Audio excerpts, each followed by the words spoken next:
A new museum in Virginia is shedding light on the complicated history of slavery in America. The Williamsburg Bray School is believed to be the oldest known schoolhouse for enslaved children.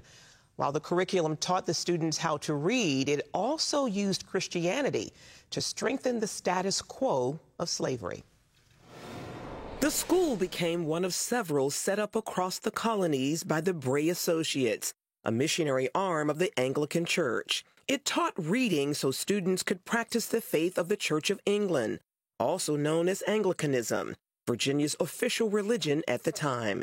Jennifer Wilkoski serves as Director of Architectural Preservation and Research for Colonial Williamsburg. We know that they had books made and shipped here to the Williamsburg Bray Schools, basically a primer, a little spelling and reading, but they also were reading the gospel too, so they were expected to go to church every Sunday. Researchers from William and Mary put together pieces of the puzzle that led to the groundbreaking archaeological discovery of the school. Terry Myers, who was a professor at the College of William and Mary, he started to really research the enslaved students and enslaved workers from the college and kind of tied everything together. So he's the one who recognized this building.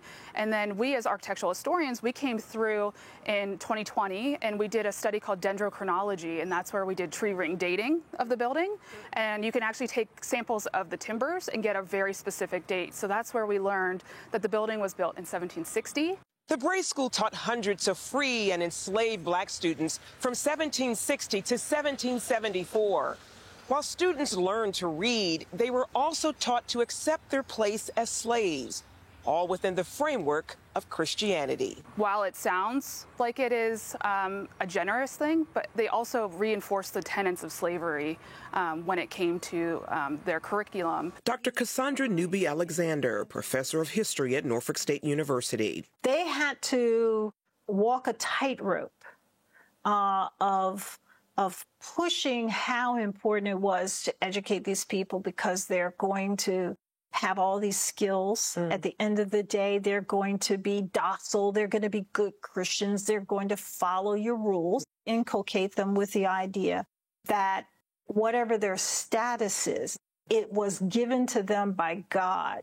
Genealogist Elizabeth Drimbus is leading efforts to identify students of the school and find their descendants. What we know of the students comes from 3 attendance lists or rosters. And that's how we know the names of 87 children who attended the school. We do a little bit of traditional genealogy and oral history where we are talking with people who have ties to the Williamsburg area, because of their ancestry. Ancestry linking Janice Kennedy to Elisha and Mary Jones, who attended the school as free black students in 1762. Kennedy says knowing her family's history has helped empower her life. I self-identify in a more positive way. It's heightened my self-esteem.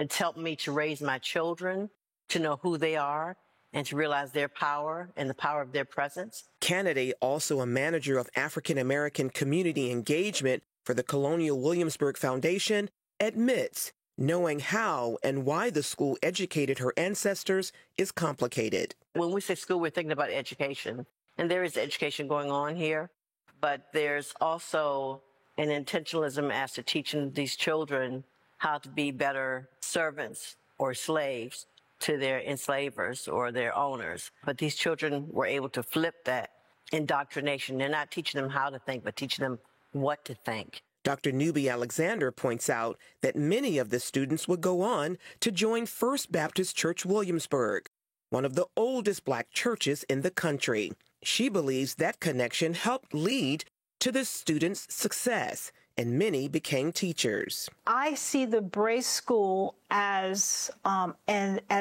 indicator of how, when you open the door, while you may have a different intent and purpose, people take part of that and embrace it, and it becomes a powerful force in your own agency. Something Kennedy sees going beyond just a learning experience. It's just an igniter and an opening to more relevant, deeper conversations about who we are as a people, how we stepped around and navigated oppression and restrictive laws and conditions that didn't allow us to embrace our humanity and didn't force other folks to see our humanity. Recently, the Bray School opened as a museum, a move Dr. Newby Alexander hopes can foster healing for Blacks and the nation as a whole. I'm glad now that Colonial Williamsburg has recognized the importance of bringing that history to the forefront now and making it a part of a narrative that we all need to embrace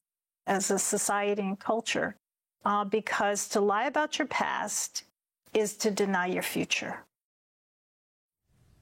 Well, Colonial Williamsburg is just about 45 minutes to maybe an hour, depending on traffic from here. And so my family and I have been there a lot over recent years. And I think this is what I've seen being excavated, construction tents, and a lot of fencing up. So here is the revelation of that. Absolutely. Fascinating that the school operated, what, 1760 to 1774? 14 years. And they found 3 rosters or lists with up to 87 names of students. It's incredible. It's incredible. I did not know about this. And we're seeing video now that the school originally was on the campus of William and Mary, and it stood there for years, but it was moved in 2023 to its current location at historic Williamsburg. And it's just, you know, a painful but yet very important piece of history. I didn't even know about this history prior to this story. So I like what Janice Kennedy, the descendant of 2 of the students of the school, and she said this is an igniter, you know, so that we can have deeper, more meaningful conversations about the history, even though it's painful,